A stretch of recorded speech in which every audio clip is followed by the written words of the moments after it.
Hello and happy day four. We are on day four. I'm so excited. I want to thank you for being here. Day four going strong.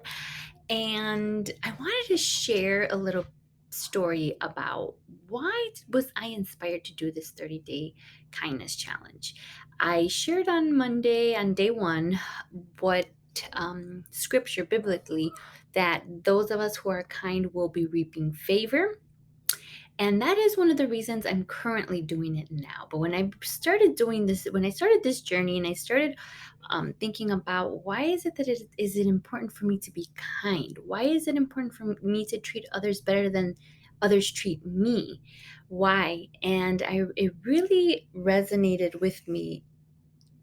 The ages between 3 to 4 years old, right, when you're starting to be aware of the world, and all throughout high school, maybe. So it was pretty much my whole childhood and adolescent years where I just never fit in. I started school, there had already been some traumatic experiences in my life, so I was already at a disadvantage because those thoughts kept they hindered me, they stopped me from being present and learning and being able to focus. It took away my focus. There was too much distraction from that traumatic stage that led me to really miss out on important moments and being present.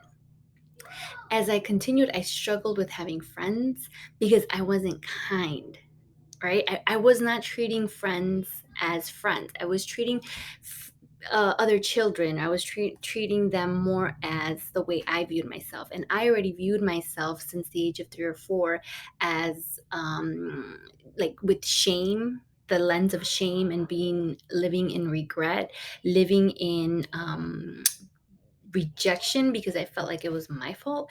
So whenever I spoke to others or I had a relationship with other children, I could never connect with them. Same thing with the adults in my life. I could never connect with them. There was something there that was always like blocking me being open and transparent, that I just could not be able to really build foundations, build relationships with them, really get to know them, because it was always about, it was very self-centered. Like my way of thinking was very self-centered, and it was all about me, victim, right? I had like this victim mindset because I had been a victim during that traumatic experience, that I felt that was the role that I had to play when it came to other people and other people being in my life. So I share that because being kind to others, there's a reason why we don't do it. There's a reason why there's something stopping us or blocking us, or not allowing us to be kind to ourselves or to others, because ultimately I was hurting myself. I Looking back, it was a very lonely childhood. It was a very lonely adolescent years, because a lot of the people, like, I do not really have a close relationship or any relationship with any other classmates from my childhood or from high school or from college, because all those years I never knew how to build relationships that were actually rooted in kindness.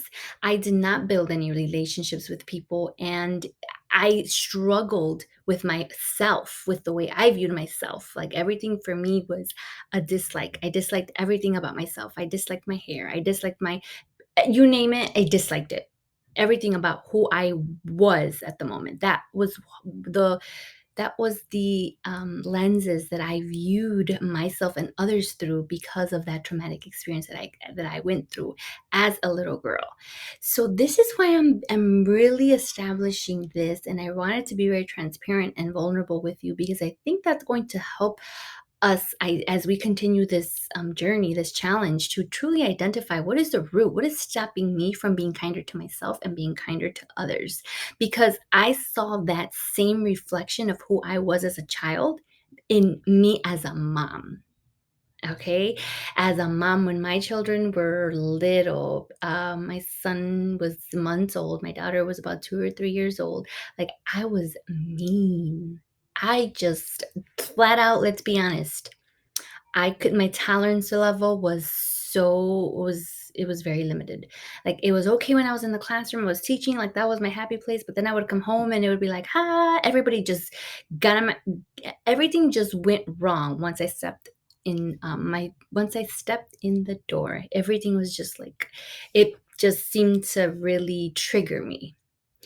And I'm sharing this because this is what really inspired me to shift in who I was, and I knew there was so much better. Like, I go and I had been teaching for so many years, about 9, 10 years, and I pour so much into students, into other children, and love on them. And why was I coming home and not applying the same even more? Like, these are my children. This is my husband. This is my family. Yet I was not treating them the way I knew they needed to be treated. And ultimately, it boiled or came down to because of how I internally felt about myself. So, when I'm having you do these activities, I want you to really dig deep and not just be at the surface level, right? Like, oh, I just don't like that person, or I don't like that personality, or that personality doesn't vibe with me. That's not what this is about. This is about understanding that what we see in others is truly a reflection of who we are. So I needed to go back to that moment in time where I had experienced that traumatic event or traumatic events, and I had to really heal starting from then to be exactly who I needed as a child, and be that for my children, be that for my husband, be in alignment with who I am called as a wife, who I am called as a mother, who I am called as a teacher, an educator, a coworker, a friend, establishing those relationships and applying that to the five pillars, because it is all connected. The way we handle situations, the way we handle adversity, the way we handle challenges is how we are, and we in each pillar of our lives. It's how we treat situations and circumstances and adversity and challenges and the joys of life, right? We need to truly dig deep and say, what is stopping me from being kind and treating others in a way that I'm not expecting nothing in return from them? Treating others and putting them above me, because I know that that is what's going to give me more joy, right? Based on the scripture, what did we say? In Proverbs 11:17, it states that when we're kind to others, we help ourselves. But when we're cruel to others, we're hurting ourselves. I lived in trouble. I lived in so much turmoil. It was just like I hit rock bottom. And when I'm telling you I hit rock bottom, I hit rock bottom in my health. I hit rock bottom in my finances. I hit rock bottom in my marriage with my children, my relationships. I just hit rock bottom in every one of the five pillars. My emotions were a mess. It just regulating them. It came to the point where I couldn't, but I knew there was more. And I what I started to do was really find scriptures and just start to dig into the word, into the who God says I am. And that is what has allowed me to heal and be on this journey. And I'm sharing all this because this is the same questions that I had to ask myself then. And I'm doing it again because we're always a work in progress. We are never going to come, like, that's having that growth mindset. We are never going to come to a place where we're like, okay, I'm done. Because that's a place of complacency, being complacent, and we cannot stay there. We always have to continue to grow in our kindness, grow in our joy, grow in our peace, grow in our patience, grow in our relationship with God. It's a journey. It's a journey that He takes us on, and we have to continue to grow. Like, I'm not okay being where I was yesterday, because I know that today I'm receiving wisdom, I'm receiving knowledge, I'm receiving insight, I'm receiving understanding. Like, I'm always hungry for more, to learn more, to grow deeper in my relationship with God.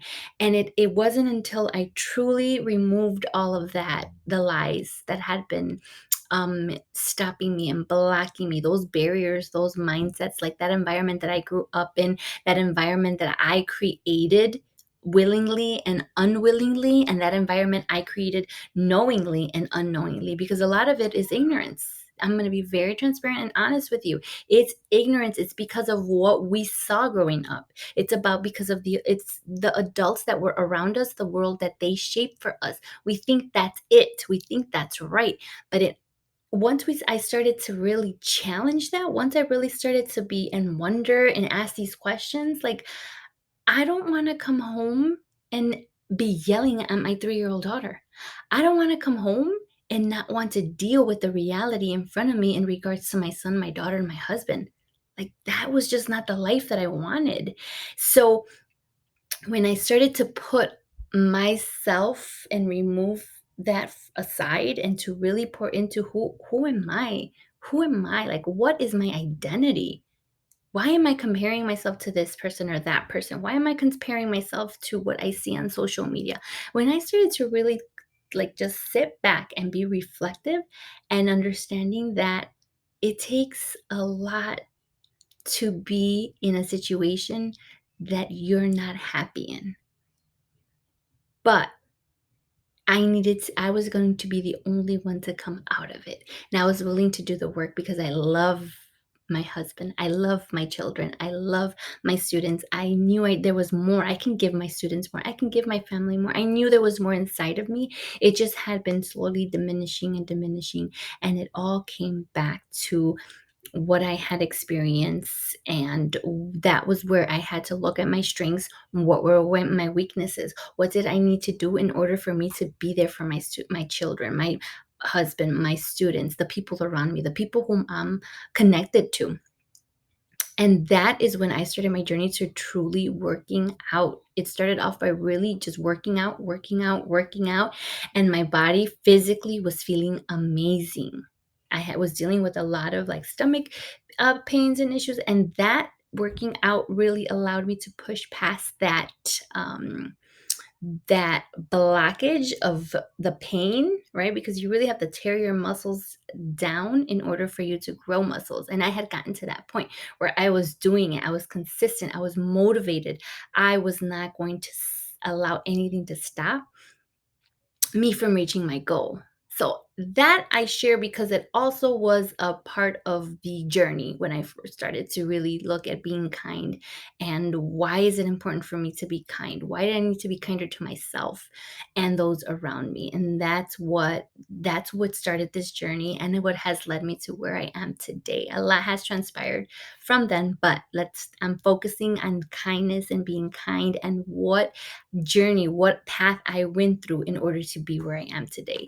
So when I want you to know that when you see my testimony and when I'm sharing my story with you, if anything resonates with you, this is why I'm having you do the activities that I'm asking you to do because I'm really pushing you. I'm really trying to allow you and guide you to tap into what it is that we need to identify in order to overcome and truly walk in kindness, right? Because we're done with living in that chaos. We're done getting caught in the storm and not knowing what to do. We're done.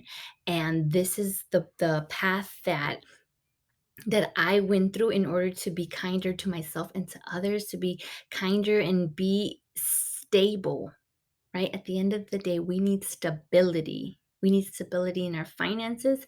We need stability in our relationships. We need stability in our mind, our thoughts, our will, and our emotion. We need to be disciplined. We need stability in our spirit, right? Feeding our spirit, having a relationship with God, and our health, our physical body, making sure that we are eating and balancing out and that everything that we are doing, we're doing it intentionally and consistently. All right. So today's activity is going to continue from yesterday's activity, which was writing down the weaknesses and the challenges. And I really wanted to step back because sometimes I get so excited and I didn't really break it down for you and explain it to you. So I wanted to take that time to do that today. This is the way I'm a visual learner. To me, I'm just I love paper and pencil. I love color coding. I love highlighters, color pens. So that's what I did. That's how I do it. But if you are one who you need to hear it, like do it in a voice memo on your phone. If you're one who you are more hands on, then you would grab post it notes, right? Post it notes, write down your weakness in each one. Just having that actual post it note and moving it from each pillar to writing down the weaknesses and the strengths. Do what works for you. Do what. So I just gave you three different ideas. It's the same activity, and then there's people where we could just write it down without having to color code it, without having to divide it, separate it, and organize it into categories by each pillar.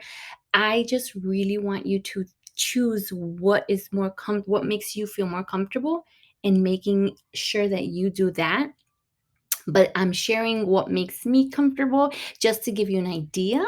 And visually, it just helps me be more intentional and be very detailed. So, what I did was I wrote down each one, like mind, will, and emotions. And I just did a T chart, which is just a line at the bottom with a line in the middle, strengths and weaknesses. I did the same thing for health. And then I highlighted it. Each color is going to be highlighted with a different color to help me see, okay, this is what I'm doing in my mind. I have more strengths in my ability to be kind to my mind, to my emotions, right? Or I have more strengths in my health and the choices that I make when it comes to eating food. Am I disciplined? Am I able to turn my plate over and not eat the last bite or serve myself again, right? So being disciplined, what is my strength and my weakness? Because all of that ultimately is being kinder to my body. I Dinner was amazing. It tasted so good, but after one plate, I was fine. I was comfortable, right? Is that a strength for me? Or did I decide to go back and get another plate because it was so good, even though my stomach said I'm good? So I got a second plate, and it's to the point where I'm like full now. I can't even move, right? Then that would be a weakness.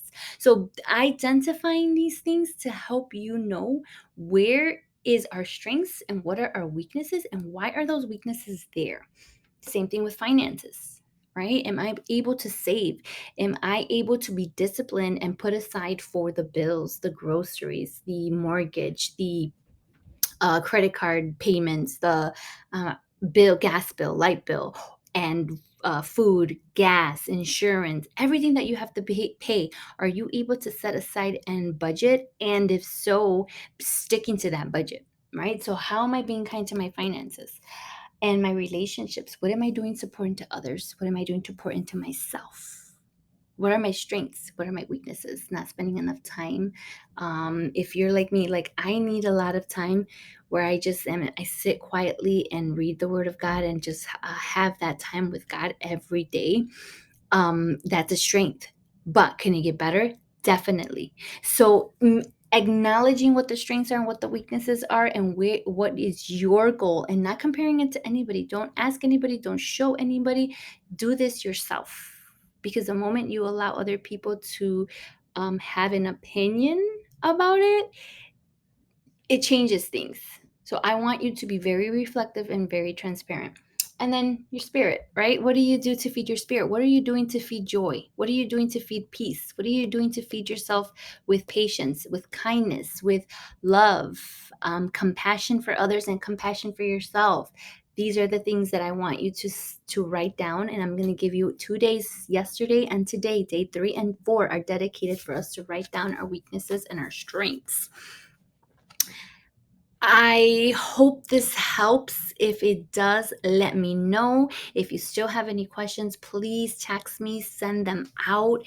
And I want to make sure that I am providing the tools that you need, right? Because this is the path that I have taken and I'm continuing to take along with all of you, because like I said, we're always growing. We're always striving for to be strengthened. We're always striving because life is hard, but it's not about how hard life is. It's about how we handle those challenges that define us, that build our strength, our resilience. And that is what our goal should be, to be able to sustain the storm without anything without our peace or our joy or our love or self-worth being jeopardized.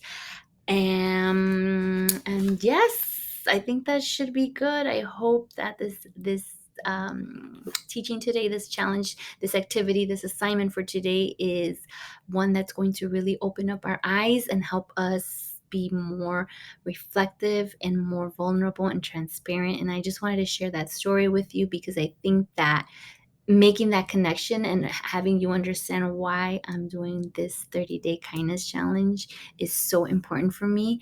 And it's all about the life that I want you and me to be living and walking in. And ultimately, knowing that what we pour out into others, into ourselves, we will be reaping that. We will be walking in that environment of kindness. And that is our goal. And especially if we have children, we work with children, we're around children, we want to build that kindness. We want to build that resilience because we are modeling for them and giving them the tools without them even realizing and without us even realizing. Because we can talk and talk and talk and talk, but ultimately it's the actions and the assignment and the work that is going to lead to the transformation. Have a beautiful day. Be blessed. Love you all. Have a day filled with lots of love, lots of joy, lots of peace and patience. And remember to spread kindness everywhere you go. That is what we're going to keep telling ourselves. Kindness, we've identified it. So now let's go spread it. All right. Thank you. And I will see you all tomorrow. Bye.